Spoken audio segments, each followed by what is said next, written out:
les limites ne sont pas des frontières. Et quand on réfléchit au territoire, en essayant de réfléchir à la manière dont la définition du territoire pourrait concourir à la lutte actuelle contre le néolibéralisme, les limites sont institutionnelles, et parce qu'institutionnelles, elles sont ensuite physiques. Mais elles ne sont pas d'abord physiques et ensuite institutionnelles. Ce qui veut dire qu'à ce moment-là, on considère que tous ceux qui sont capables de coopérer à la mise en œuvre de ces règles ont leur place. Parce qu'il s'agit du rapport, qui est un rapport d'habitation, entre un certain collectif et puis, d'autre part, un certain territoire. Pas du territoire comme propriété, mais du territoire comme quelque chose dont on a la responsabilité collective. On doit aussi le transmettre à ceux qui viendront après. Et donc il y a cette définition du territoire qui est assez difficile à concilier avec l'idée que nous avons, nous, de ce qu'est un territoire. Et là, il faut se demander justement s'il n'y a pas une possibilité de convergence pratique avec des luttes qui peuvent se dérouler ici et maintenant. Je pense à Notre-Dame-des-Landes et je pense à la manière dont la question du territoire s'est trouvée posée. Là aussi, il me semble que ce qu'il y a de plus intéressant et de plus riche dans cette expérimentation, c'est le fait que cette question n'ait pas été posée en termes de frontières. Les frontières de la ZAD, entre guillemets, ne sont pas des frontières au sens où la ZAD a été délimitée administrativement.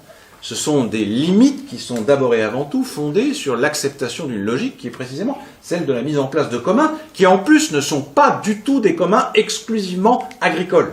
Il y a eu une volonté de la part de l'État, en l'occurrence avec le gouvernement de Macron, il y a eu une volonté qui était d'imposer, souvenez-vous, la sélection de projets agricoles purement individuels. Alors que la logique des communs qui animait les gens de Notre-Dame-des-Landes, c'était pas du tout celle de la fermeture d'un territoire qu'on allait diviser ensuite en autant de parcelles. Donc voilà, exactement. C'était vraiment la logique des communs. Donc ils font tout ce qu'ils peuvent pour préserver cette possibilité, et à mon avis à juste titre, mais c'est une logique dont il ne faut pas se cacher qu'elle est complètement antagoniste avec la logique du morcellement en exploitation individuelle, qui sont des exploitations purement agricoles. Qu'est-ce que devient à ce moment-là une bibliothèque? Elle n'a pas sa place, puisque c'est purement agricole. Que devient la culture dans un tel projet? Ils n'ont absolument pas leur place, les activités culturelles n'ont pas leur place, précisément parce que c'est purement agricole, et ainsi de suite. Donc ça, c'est une question qui est une question de fond, parce que si on ne réfléchit pas à ça, il ne pourra pas y avoir de convergence pratique entre les luttes des peuples autochtones et d'autre part les luttes environnementales et écologistes qui sont menées.